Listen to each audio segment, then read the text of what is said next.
बिरादर निस्बती हैं और शोएब बाबू के मामू हैं, जिसे अरबी में खाल भी कहते हैं।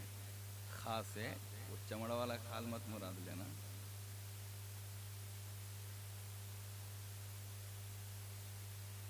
हम आपको अव्वले वक्त में मुबारकबादी पेश करते हैं कि आपने सुन्नत इब्राहिम को अदा की है तो इस्लामी तर्ज पे अदा की है, और क्यों ना हो, जैसा माल वैसा खर्च।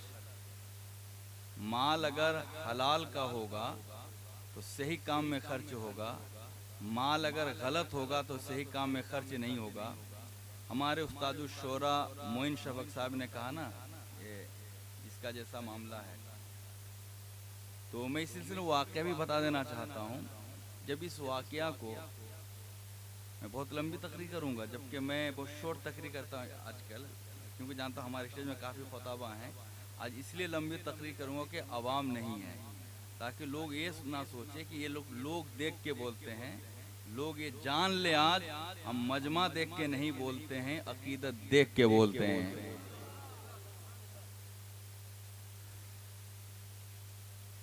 एक बादशाह को जब इसका इल्म हुआ कि जैसा माल वैसे ही खर्च है, अगर माल हलाल है तो सही जगह में खर्च होगा, अगर माल गलत है तो गलत जगह में खर्च होगा। तो उसने क्या किया, एक फकीर को बुलाया और हलाल माल दे दिया, और उसके पीछे एक शख्स को लगा दिया कि देखो ये क्या कर रहा है। मुखबिर ताकुब में रहा, लेकिन देखा कि उस इंसान ने, उस फकीर ने उस माल को सही जगह में खर्च किया। दूसरे दिन उसी बादशाह के दर पे एक दूसरा फकीर आया। बादशाह ने उसको हराम माल दिया और उसके ताकुब में एक और जासूस को लगा दिया कि देखो इस माल को क्या करता है। वो ले गया, काफी दूर तक चला गया, जहां दूर दूर तक इंसान की आबादी नहीं थी। वहां जाने के बाद देखा कि एक शराब की दुकान खुली है। उस पैसे से शराब खरीदा और खूब पिया। उसका उसने बादशाह को आखिर इत्तला दी। बादशाह ने कहा, बुजुर्गों ने जो कहा है वो कभी गलत नहीं। बुजुर्गों ने कहा कि माल हलाल हो तो सही जगह इस्तेमाल होगा, माल गलत हो तो गलत जगह इस्तेमाल होगा। पहला बंदा जो मेरे पास आया था वाकई वो सही बंदा था, सही पैसा मेरे जेब से उसके लिए निकल गया। दूसरा बंदा गलत था, इसलिए मेरे जेब से उसके लिए गलत पैसा निकल आया। बेचारे ये इमाम आदमी हैं, इनका पैसा तो सही पैसा ही है। इन्होंने मुझे मौजू दिया ही था कि आप माँ के हवाले से बयान करेंगे।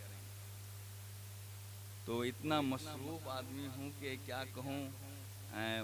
मैं मुनीर अरमान नसीमी से मुलाकात करके बहुत शादमा हुआ, कल्बी मसरत हुई कि अल्लाह ताला ने नसीमी जमात में ऐसे ऐसे कलमकार को पैदा फरमा दिया है जहाँ तक हमने कभी सोचा नहीं था, हमारा गुमान भी नहीं था।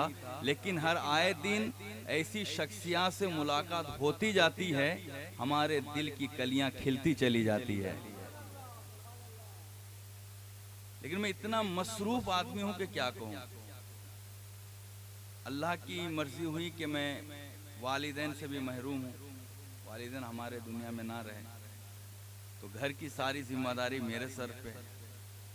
2 इदारे चलाता हूँ। एक लड़कों का इदारा है जिसमें 90 बच्चे पढ़ते हैं, और एक लड़कियों का इदारा है जिसमें 120 बच्चियाँ पढ़ती हैं। उसके साथ दारुल इफ्ता भी है। साथ इसके असातिज़ाए किराम की तनख्वाह की जिम्मेदारी भी मेरे सर है। फिर मैं खुद 9 घंटी पढ़ाता हूँ। उसके बाद फिर एक इंग्लिश मीडियम खोलने के लिए उसका इंतज़ाम हो रहा है। तो अब यहीं से पता लगाइए मैं कितना मसरूफ़ आदमी। इन्होंने तो कह दिया था कब इस मौजू पे तकरीर कीजिएगा, तो मुझे तो मौका नहीं मिला था। यहीं बैठने के बाद मैंने जो माइंड में अपने मवाद को जमा किया है, मैं वहीं वो सारे मवाद आपके सामने रख देना चाहता हूँ। हजरात, आज हम में जो मुसीबत का मारा होता है, परेशान हाल होता है, उल्फतों में डूबा हुआ होता है, जानते हैं दुआ के लिए कहाँ जाता है? माँ को छोड़कर कभी पीर के आस्थाने पे जाता है, कभी इमाम साहिब के पास जाता है। माँ घर में बैठी रहती है, बेटा माँ की तरफ तवज्जो नहीं करता है। जहाँ दुआ कबूल होनी है, बेटा उस जगह को भूल जाता है, जाता कहाँ है दुआ कराने के लिए। मुसीबत का मारा पहुँचता है पीर साहब के पास। पीर साहिब, हमने आपके हाथ में हाथ दिया है, आप हमारे लिए दुआ कर दें, हमारी मुसीबतें दूर हो जाएं, हमारी बलाएं टल जाएं, आई हुई आफतें ज़ाइल हो जाएं। ऐ मुसलमानों, मुसीबत का मारा जाता कहाँ है? दरसगाह के मुदर्रिस के पास, हाफिज़े कुरान के पास, आलिमे दीन के पास, मुफस्सिरे वक्त के पास, मुहद्दिसे ज़मान के पास, इमाम साहिब के पास, मुअव्विज़ के पास, आमिल के पास। लेकिन याद रखो मिल्लत के नौजवानों, माँ बाप को भूल कर दूसरे से दुआ के लिए जाने वालों सुनो, आज मैं तुम्हें नबी कायनात सल्लल्लाहु अलैहि वसल्लम की हदीस पाक सुना देना चाहता हूँ। अगर एक पीर मुरीद के लिए दुआ कर रहे हैं, कबूल हो भी सकती है, नहीं भी हो सकती है। इमाम साहब आपके लिए हाथ उठाए हुए हैं, वो हाथ रद्द हो भी सकता है, दर्जाए इजाबत भी हासिल कर सकता है। अगर आपके लिए मुफ्ती साहब हाथ उठाए हैं, वो कबूल हो सकती है, दुआ नहीं भी हो सकती है। मिल्लत नौजवानों, मुरीद के लिए पीर का हाथ उठाना रद्द हो सकता है, इमाम का हाथ उठाया हुआ हाथ रद्द हो सकता है। लेकिन नबी फरमाते हैं, जिसके लिए वालिदैन हाथ उठा दे, वो हाथ कभी रद्द नहीं हो सकता है। ये मैं नहीं कह रहा हूँ, इमामुल अंबिया फरमा रहे हैं। ये मैं नहीं कह रहा हूँ, काबे के बदरुद्दुजा कह रहे हैं। ये मैं नहीं कह रहा हूँ, तैबा के शम्सुद्दुहा कह रहे हैं। वो फरमा रहे हैं जिनके बारे कुरान कह रहा है, वमा यंतिकु अनिल हवा इन हुआ इल्ला वह्युन हुआ। वो मुस्तफा खुद से नहीं बोलते हैं, वही बोलते हैं जो उनका रब चाहता है। जोर से बोलो सुभान अल्लाह। नबी ने फरमाया, मैं तशरीहन अर्ज कर रहा हूँ, नबी का फरमान बयान कर रहा हूँ, दुआउल वालिदे लिल वलदी का दुआई लकुम। जोर से बोलो सुभान अल्लाह, मोहब्बत से बोलो सुभान अल्लाह। मेरे आका ने फरमाया, ऐ लोगों, वालिद की दुआएं औलाद के लिए ऐसी है जैसे मेरी दुआ सारी उम्मत के लिए है। मफहूम क्या है? जिस तरह नबी उम्मत के लिए हाथ उठा दे, हाथ रद्द होता नहीं, ऐसे ही बाप हाथ उठा दे तो हाथ रद्द होता नहीं।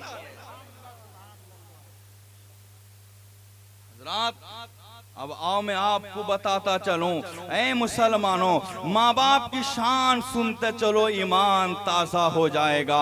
हज का मौसम है, मुस्तफ़ा करीम सल्लल्लाहु अलैहि वसल्लम इरशाद फरमा रहे हैं, सहाबियों जो हज के लिए जाएगा वो बड़ा खुशकिस्मत होगा, बामुराद होगा, बानसीब होगा, नसीब वाला होगा, ज़हे किस्मत का मालिक होगा। मेरे आका फरमा रहे हैं, सहाबियों अगर तवाफ़े काबा करोगे इसमें ये सवाब है, वकूफ़े अरफा मुज़दलिफ़ा करोगे ये सवाब है, रमीए जमार करोगे इसमें ये सवाब है, वकूफ़े अरफा में ये सवाब है, वकूफ़े मुज़दलिफ़ा में ये सवाब है। सहाबा ने कहा, या रसूल अल्लाह, आपकी उम्मत में सब लोग तो मालदार नहीं है, जिसको अल्लाह ने माल से नवाजा है वो मक्का पहुंच जाएगा, तवाफ़े काबा करेगा, तवाफ़े काबा का सवाब हासिल कर लेगा, वो वकूफ़े अरफा व मुज़दलिफ़ा करेगा, उसका सवाब पालेगा, सही करेगा,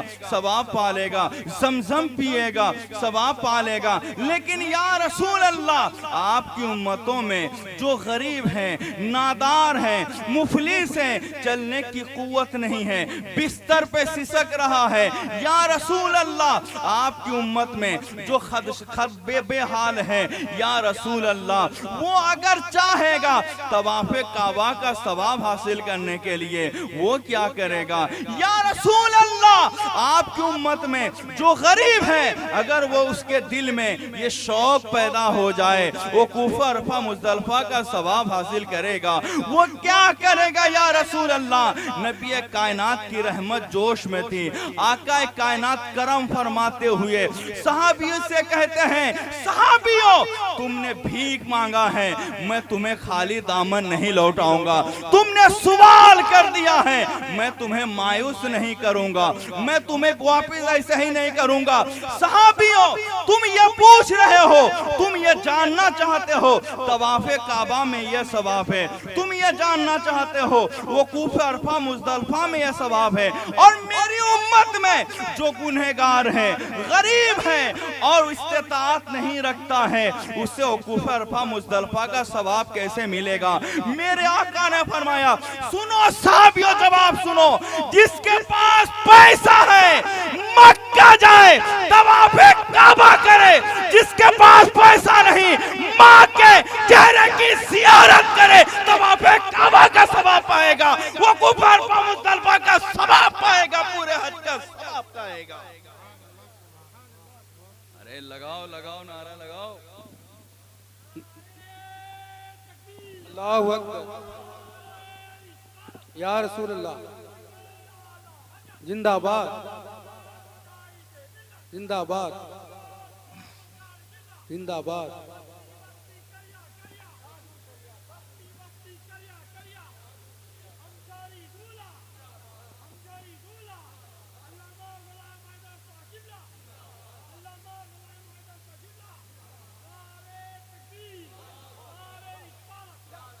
हजरात गिरामी वकार, मैं यहीं से आपको और एक बात बता देना चाहता हूँ, उस्ताद लेके शागिर्द, दरख्त लेके फल, जैसा दरख्त होगा फल भी वैसे ही होगा, जैसा उस्ताद होगा शागिर्द भी वैसे ही होगा।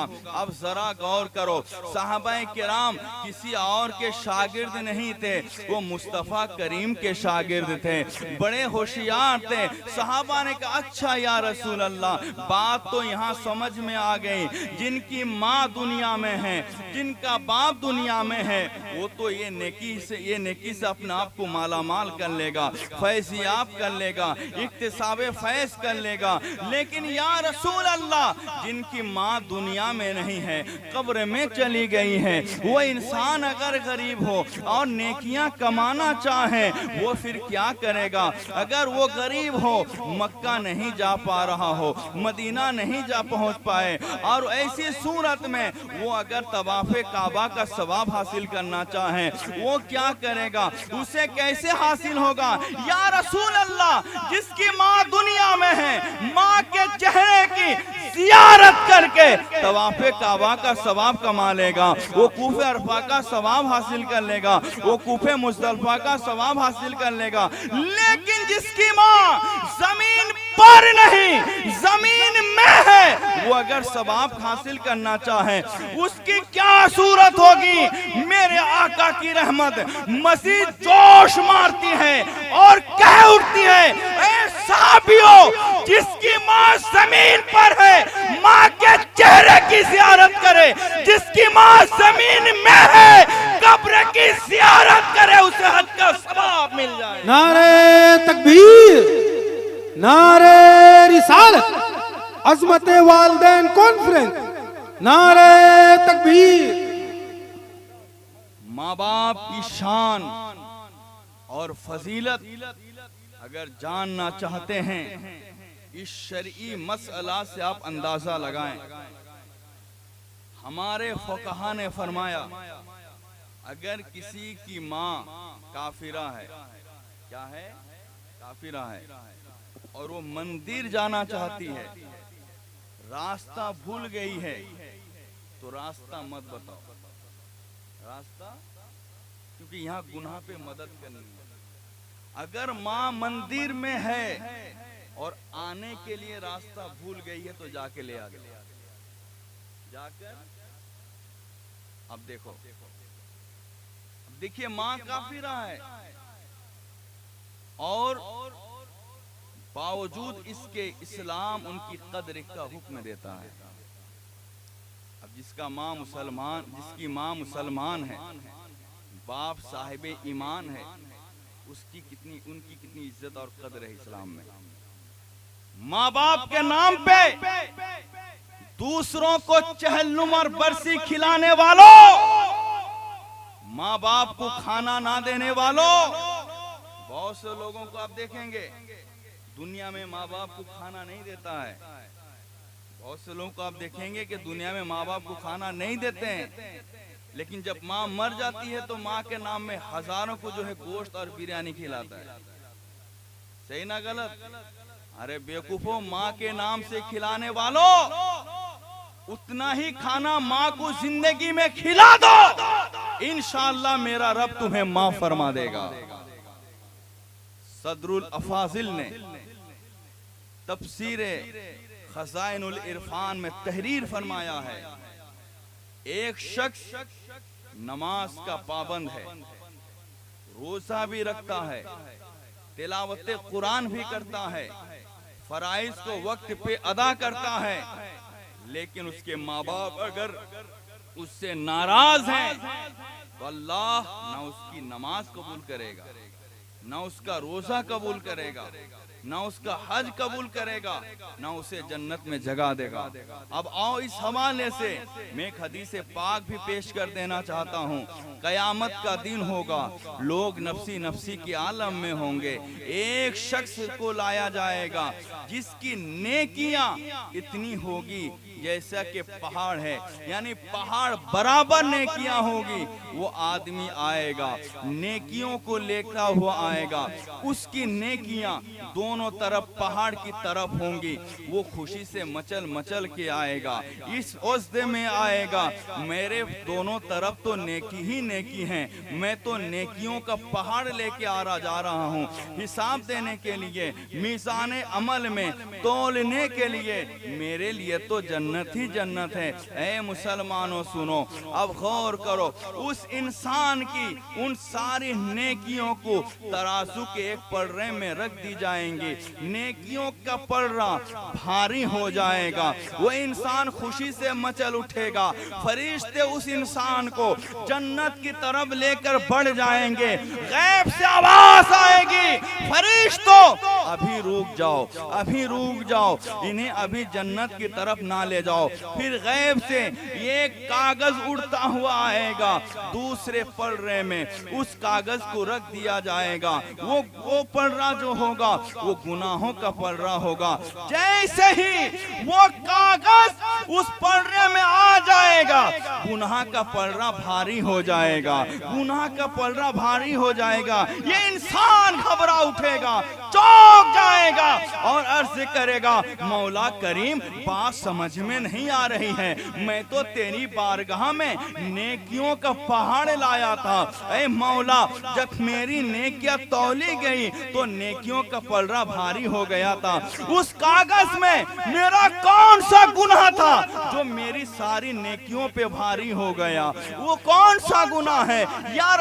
या अल्लाह, एक छोटा सा कागज का टुकड़ा है, उसमें कौन सा मेरा गुनाह लिखा गया है जो इन नेकियों पे भारी है? मेरी नमाज पे भारी है, मेरे रोजे की नेकियों पे भारी है, हज की नेकियों पे भारी है, ज़कात की नेकियों पे भारी है।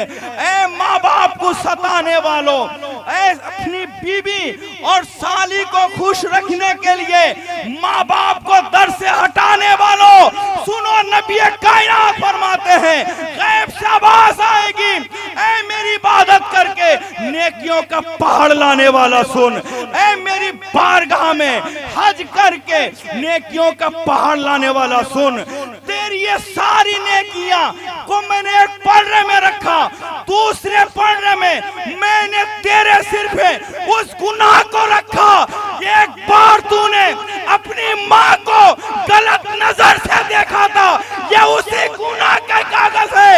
ए मिल्लत के जवानों, माँ को एक बार गलत नजर से देखने देखने से जब सारी नेकियां बर्बाद हो जाती है तो शराबी बेटे का क्या हाल होगा, उस बेनमाजी बेटे का क्या हाल होगा।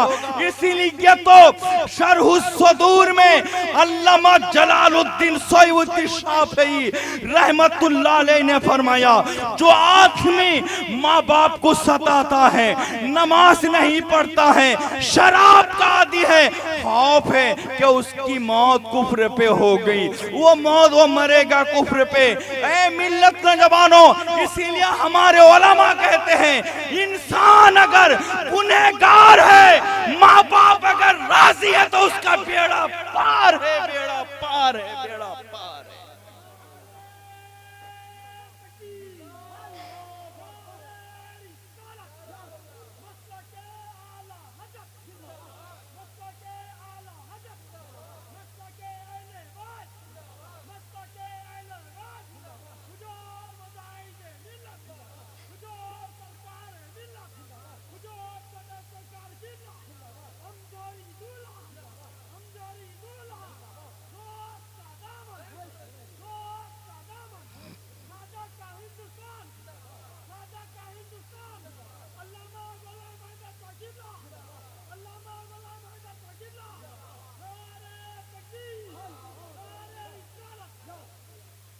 आज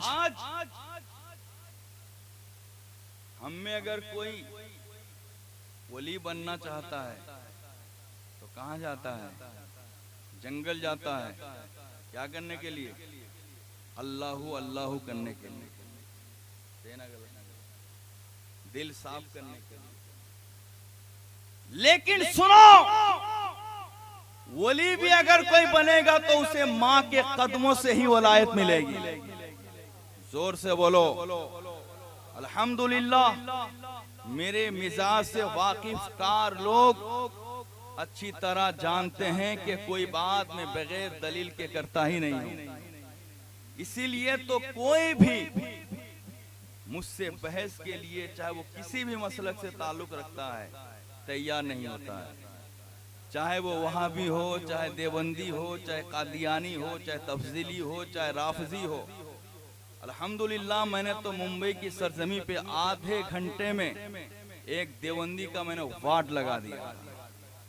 और मैं उड़ीसा की बात करना नहीं चाहता हूँ। अल्लाह हमें अमन व अमान अता फरमाए। वो दिन अल्लाह लाए कि उलमा सादात सब एक स्टेज में नजर आए। लेकिन हाँ, इतनी बात मैं कह दूं, सादाते किराम ने मेरी कीमत बढ़ा दी है। क्या बढ़ा दी है? बहुत कीमत बढ़ा दी है। लोगों ने काजी बनने के लिए लाखों खर्च किया,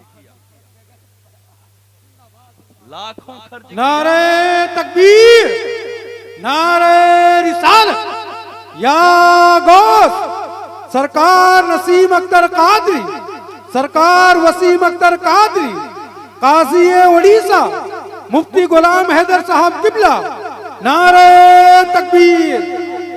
बड़े बड़े उलमा को लाकर इज्तिमा किए ताकि शोहरत हो जाए, लेकिन मुरीदों में रह गए। कहाँ रह गए? लेकिन अल्हम्दुलिल्लाह सैयदों का करम देखो, हम उनकी हिमायत में उलमा इकट्ठे किए तो अल्लाह को मंजूर था कि मुझे काजी इस्लाम से मशहूर करा दे। काजी, तो उसके लिए तो कोई सबब भी तो होना चाहिए था। शफीक भाई, शफक साहब, कोई तो अल्लाह ने आदम को जब इज्जत और शोहरत से नवाजना चाहा तो क्या कहा? ला तक़रबा हाज़िही शजरा। क्यों कहा? क्योंकि उनको शजर के पास जाना था और उनको वहीं से इज्जत मिलनी थी। तो अल्लाह ने मेरी इज्जत की हिफाजत की और सबब बना दिया मेरे पाजामा को। किसको बना दिया? आज उस पाजामा ने मुझे वो इज्जत और शान से नवाजा क्या पूरे हिंदुस्तान में अगर कोई काजी उड़ीसा के नाम से मशहूर है तो गुलाम हैदर रज़वी मिसवाई। बेशक हक है, हक इस बात की मैं तायीद करता हूँ। ए सादाते किराम, तूने जब पाजामा की ये कीमत बढ़ा दी तो मेरी गर्दन का आलम क्या होगा, मेरे सर का आलम क्या होगा, मेरे धड़ का आलम क्या होगा। इसीलिए तो मैं कहता हूँ जब तक बिका ना था तो कोई पूछता ना था, तुमने खरीद कर मुझे अनमोल कर दिया। हजरात, आज कोई वली बनना चाहता है तो कहाँ जाता है? जंगल जाता है। लेकिन वलायत भी मिलेगी तो माँ के कदमों से मिलेगी। मैं आओ इस पर एक दलील दे दूं। हजरत अबू यजीद बुस्तामी रहमतुल्लाह अलैह ये भी तकफीरी टोले के कलम के जद में रहे अपने दौर में। तकफीरी टोले के कलम के जद में सबसे पहले मौला अली आए। सबसे पहले कुफरे का फतवा मौला अली पे लगा था। सुभान अल्लाह। बोलिए बोलिए। खैर टॉपिक नहीं है। अब देखो मैं आपको बता दूं, हजरत अबू यजीद बुस्तामी रहमतुल्लाह ताला अलैह ने चाहा कि मैं मार्फते इलाही हासिल करूं। क्या हासिल करूं? मार्फत इलाही। मैं अल्लाह का वली बनूं, मैं अल्लाह का दीदार करूं। तो इस इरादे से घर में माँ है, माँ को छोड़कर जंगल चलेगा और जंगल में 40 साल उन्होंने काट दी। कितने साल काट दी? कितने साल? 40 साल। लेकिन उन्हें मार्फत इलाही की बू तक महसूस नहीं। परेशान, रोजे पे रोजे रख रहे थे, तस्बीह पे तस्बीह पढ़ रहे थे, जिक्र अल्लाह की मजलिस सजाए हुए थे, लेकिन उनके दिल की स्याही धुल नहीं रही थी। क्योंकि दिल जब सियाह हो जाता है फिर मार्फत इलाही नसीब नहीं होती है।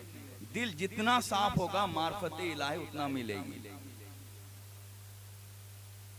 जो अल्लाह वाले जमीन पे रहकर जो लोहे महफूज की जो खबर देते हैं ना, इन आंखों से नहीं, इन आंखों से।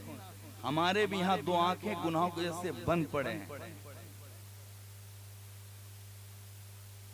हजरत अबू यजीद बुस्तामी बहुत परेशान हुए। मैंने 40 साल की उम्र काट दी अल्लाह की मार्फत हासिल करने के लिए। कान को हथेली में रखकर जिक्र कर रहे हैं, अल्लाह अल्लाह कर रहे हैं, रोजे पे रोजे रख रहे हैं, तस्बीह पे तस्बीह पढ़ रहे हैं। लेकिन उनके दिल में एक बार इल्का हुआ, 40 साल तो मैंने जंगल में काट दी, एक दिन जरा माँ के कदमों में चल के देख लूं। जोर से बोलो सुभान अल्लाह। ये सोचकर हजरत अबू यजीद बुस्तामी रहमतुल्लाह अलैह अपने घर तशरीफ लाते हैं। घर का दरवाजा बंद है, आपने दरवाजा खटखटाया, माँ ने आवाज दी, कौन? आपने फरमाया मैं आपका बेटा हूँ। माँ दरवाजा खोलती है, हजरत अबू यजीद माँ के कदमों पे लिपट के कहते हैं, अम्मी जान मैं मार्फत इलाही हासिल करना चाहता हूँ, आप हाथ उठा दें, अल्लाह मुझे मार्फत इलाही से माला माल कर दे। मिल्लत नौजवानों, तारीख की किताबों में बात लिखी गई है, अबू यजीद माँ के कदमों में है, माँ हाथ उठाकर कह रही है, मौला मेरा बेटा जहाँ तक पहुँचना चाहता है तू वहाँ तक पहुँचा दे। माँ कह रही है, इनको वलायत के दर्जे मिलते जा रहे हैं, वलायत के दर्जे मिलते। नारे तकबीर, नारे रिसालत, अजमत वालिदैन कॉन्फ्रेंस, नारे तकबीर जिंदाबाद। यहीं से ये मसला भी मालूम हो गया, अगर एक आदमी मदरसे में लाखों रुपया खर्च करता है लेकिन माँ को सही से नहीं रखता है, वो अल्लाह की बारगाह में कबूल नहीं है। अगर एक आदमी मस्जिद बनाता है लेकिन माँ को खुश नहीं रखा है, बाप को खुश नहीं रखा है, उसका वो बेकार है। आओ मैं आपको इस सिलसिले में बता दूं, जो माँ बाप को सताता है मौत को उसे कलमा नसीब नहीं होता है। कौन कौन नहीं जानता है हजरत अलकमा रजी अल्लाह ताला अन्हु को। सहाबी रसूल हैं, मुस्तफ़ा करीम के साथ मिलकर इस्लाम को दूर तक ले जाने वाले सहाबी का नाम हजरत अलकमा है। अल्लाह अकबर कबीरा। हजरत अलकमा का आखिरी वक्त है, दाई अजल को लब्बैक कहने वाले हैं, फानी दुनिया से रुखसत होकर मालिक हकीकी से जा मिलने वाले हैं। ए मिल्लत के नौजवानों, अब जरा देखो, अब उनका आखिरी वक्त है, रूह खींची जाने वाली है। नबी कायनात सल्लल्लाहु अलैहि वसल्लम ने अपने सहाबियों को भेजा, जाओ और अलकमा को देखाओ क्या हाल है, क्या पोजीशन है, किस कैफियत में है, किन हालात में है, किस तरह के हैं वो। ए मुसलमानों, सहाबी रसूलों में हजरत अली भी जाते हैं, जाकर क्या देखते हैं, हजरत अलकमा हैं, मर्गे बिस्तर मर्ग में हैं, मरजुल मौत में मुब्तला हैं। ए मुसलमानों जरा देखो, अब लोग उन्हें कह रहे हैं अलकमा तुम्हारा आखिरी वक्त चल रहा है, कलमा पढ़ लो फायदा होगा, क्योंकि आखिरी वक्त जो कलमा पढ़ा जाता है उसी का एतबार होता है। हजरत अलकमा कोशिश कर रहे हैं लेकिन जुबान से कलमा नहीं निकल रहा है, परेशान है, हैरान है, सोच में डूब गए, हैरान है और हैरत के समंदर में मुस्तगरक हो जाते हैं। और वो लोग घबरा उठे हैं, लोग कह रहे हैं, असहाबे मुस्तफ़ा कह रहे हैं, वो लोग कह रहे हैं जो रहमाओ बैनहुम अशिद्दाओ अलल कुफार है, वो लोग कह रहे हैं, क्या कह रहे हैं जरा सुनो, अलकमा कलमा पढ़ लो वरना तुम्हारा जिहाद बेकार हो जाएगा, अलकमा कलमा पढ़ लो नहीं तो तुम्हारा रोजा जाए हो जाएगा, अलकमा कलमा पढ़ लो नहीं तो तुम्हारी नमाज ऐसे ही बर्बाद हो जाएगी। हजरत अलकमा कह रहे हैं मैं तो कोशिश कर रहा हूँ, कलमा निकल नहीं रहा है, करूँ तो क्या करूँ, मैं खुद मुतफक्किर हूँ, मैं खुद हैरान हूँ। ऐ लोगो, सहाबे रसूल में से कुछ असहाबे मुस्तफ़ा बारगाह मुस्तफ़ा में दौड़ते हुए आते हैं और अर्ज करते हैं या रसूल अल्लाह, अलकमा का आखिरी वक्त चल रहा है, दाई अजल को लब्बैक कहने वाले हैं, मरजुल मौत में हैं, या रसूल अल्लाह बिस्तरे मर्ग में करवटें ले रहे हैं, तड़प रहे हैं, कलमा पढ़ नहीं पा रहे हैं, या रसूल अल्लाह आप कुछ करम कर दें नहीं तो उनकी नमाज बेकार हो जाएगी, उनका रोजा तो बर्बाद हो जाएगा, हज किसी काम का नहीं रहेगा, जिहाद किसी काम के नहीं रहेगा। मेरे आका से जब सहाबा ने कहा, मेरे आका ने कहा कहना क्या चाहते हो, मेरे आका से सहाबा ने कहा या रसूल अल्लाह उन्हें कलमा नसीब नहीं हो रहा है, कोशिश कर रहे हैं लेकिन कलमा नहीं पढ़ पा रहे हैं, दम लगा रहे हैं, कलमा नहीं पढ़ पा रहे हैं, ताकत लगा रहे हैं, कलमा नहीं पढ़ पा रहे हैं। मेरे आका ने क्या फरमाया जरा सुनो मुसलमानों, मेरे आका ने अलकमा के बारे में कहते हैं अच्छा ये मामला है, नबी तो गैब दा पैगंबर थे, मुस्तफ़ा तो पीठ पीछे की खबर रखा करते थे, क्यों ना रखें वो मुस्तफ़ा जिनकी शान ये है, वो मुस्तफ़ा खुद फरमाते हैं इन्नल्लाह ताला रफ़अली दुनिया वाना अनज़ुरु इलैहा व इला मा हुवा काइनुन फीहा इला यौमिल क़ियामा कअन्नमा अनज़ुरु इला कफ़ी हाज़ा। मेरे आका फरमाते हैं अल्लाह ने पूरी कायनात को मेरी हथेली में उठा दिया है, रख दिया है, और मैं पूरी कायनात को इस तरह देख रहा हूँ जिस तरह हाथ की हथेली को देख रहा हूँ। अल्लाहु अकबर कबीरा। ए मुसलमान भाइयों जरा सुनो, अब उसके बाद मेरे आका ने कहा मामला मुझे समझ में आ गया, जाओ अलकमा की माँ को बुला के ले आओ। अलकमा की माँ को बुलाई जाती है, अलकमा की माँ बारगाह मुस्तफ़ा में हाजिर होती हैं। आका इरशाद फरमाते हैं अलकमा की माँ तुम सच बताना, झूठ ना बोलना, तुम्हारे बेटे का मामला बड़ा बिगड़ा हुआ है, सच सच बता, क्या तेरा बेटा ने तुझे नहीं खिलाया, क्या तेरे बेटे ने तुझे नहीं पिलाया, क्या तेरे बेटे ने तेरी खिदमत नहीं की? क्या तेरी खिदमत गुजारी का फरीजा अंजाम नहीं दिया? उन्होंने क्या किया तुम्हारे साथ? उनका सलूक तुम्हारे साथ कैसा रहा? उन्होंने हुस्न सलूक किया या नहीं किया?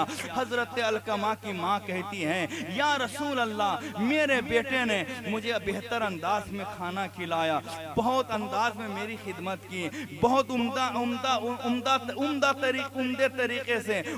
तरीके से उन्होंने मेरी खिदमत की, लेकिन फिर भी मैं अपने बेटे से नाराज रहा करती हूँ। मेरे आका ने फरमाया, वजह बयान करो, सबब बयान करो, इल्लत बयान करो, माहसल पेश करो, क्यों नाराज रह रही थी? हजरत अलकमा की माँ कहती हैं, वजह ये थी या रसूल अल्लाह, मेरा बेटा मुझे अच्छा खिलाता भी है, अच्छा पिलाता भी है, अच्छा पहनाता भी है, प्यार भी देता है, मोहब्बत भी देता है, हर तरह की खिदमत बजा लाता है, लेकिन मुझे इस बात की तकलीफ है या रसूल अल्लाह, जब ये छोटा सा बच्चा था, चल नहीं पा रहा था, ये जब पेशाब सही से नहीं कर पा रहा था, इस्तिंजा नहीं कर पाता था, मैं इसे साफ करती थी। या रसूल अल्लाह, या रसूल अल्लाह, जब ये छोटा सा बच्चा था, मैंने अपना दूध पिलाकर इसे परवान चढ़ाया। या रसूल अल्लाह, ये जब छोटा सा बच्चा था, ये चल नहीं पा रहा था, मैं इसे अपनी गोदी में रखकर जो है इसे मैंने जवान की। या रसूल अल्लाह, जब जाड़े का मौसम आ जाता था, सर्दी के अय्याम आ जाते थे और ये बिस्तर में पेशाब कर देता था, मैं उसके पेशाब में सो जाती थी, लेकिन अपने लाल को सीने में सुलाती थी ताकि कहीं से ठंडक ना लग जाए, कहीं से तकलीफ ना पहुंच जाए। ए इंसानों, याद रखो, आज तुम अपने माँ बाप को छोड़कर अपनी औलादों से ज्यादा प्यार करते हो। याद रखो, जिस तरह आज तुम अपने औलाद से प्यार कर रहे हो, तुम्हारे माँ बाप भी तुम्हारे साथ वैसे ही प्यार करते थे। आज तुम जैसे सलूक करोगे माँ बाप के साथ, जब कल तुम बूढ़े होगे, तुम्हारे माँ बाप भी तुम्हारे साथ वैसे, तुम्हारे बच्चे भी तुम्हारे साथ वैसे ही सलूक करेंगे। या रसूल अल्लाह, मुझे इस बात की सिर्फ तकलीफ है कि ये अपनी बीवी से, मुझसे ज्यादा अपनी बीवी से प्यार करता है, मुझसे ज्यादा बीवी से चाहत रखता है, मुझसे ज्यादा बीबी की ख्वाहिश और तमन्ना की तरफ ध्यान देता है। इस बात की मुझे बहुत तकलीफ है। मेरे आका ने फरमाया, माँ, बूढ़ी माँ, माफ कर दो बेटे को। माँ कहती है, मैं माफ नहीं करूंगी, मैं चाहती हूँ मैदान महशर में इस मुकद्दमे को अल्लाह की बारगाह में रखूंगी, अल्लाह की बारगाह में पेश करूंगी। मुझे बड़ी तकलीफ है, मुझे बहुत दुख है। ऐ मुसलमानों, याद रखो, बेटा जब माँ बाप से रूठ जाता है तो पलट के नहीं देखता है, लेकिन माँ बाप ऐसी मोहब्बत करते हैं औलाद से, बेटा लाख तकलीफ पहुंचाए फिर भी माँ बाप पलट के औलाद को देखा करते हैं। अब देखो, आका ने कहा, अच्छा तुम माफ नहीं करोगी, ठीक है। ऐ साहबियों, जाओ जंगल से लकड़ियां काट लाओ, फिर आंख लगाओ और अलकमा को इसमें डाल दो। इतना नबी को कहना था। अलकमा की माँ तड़प उठती है, क्यों या रसूल अल्लाह, मेरे लाल को आग में क्यों डालेंगे, मेरे लाल को क्यों जलाएंगे, उनकी गलती क्या है, उनका कसूर क्या है? नबी ने फरमाया, ए बूढ़ी माँ, तुमने ये दुनियावी आग देखी है, अगर अपने बेटे को तुम माफ नहीं करोगी, तुम्हारा बेटा जहन्नम की आग में डाला जाएगा, जहन्नम की आंख में जल जाएगा। इतना नबी को कहना था। बूढ़ी माँ कहती है, या रसूल अल्लाह, घबरा रही है, मैंने अपने बेटे अलकमा को माफ कर दिया है, उन्हें माफ कर दिया है। मिल्लत नौजवानों, माँ इधर कह रही है, मैंने माफ कर दी, उधर बेटा पुकार उठता है, अशहदु अल्ला इलाहा इल्लल्लाह व अशहदु अन्ना मुहम्मदुर रसूल, मुहम्मद रसूल। नारे तकबीर, नारे रिसालत, नारे रिसालत, अज़मत वालिदैन कॉन्फ्रेंस, नारे तकबीर। व आखिर दावान अल्हम्दुलिल्लाह रब्बिल आलमीन। अस्सलामु अलैकुम।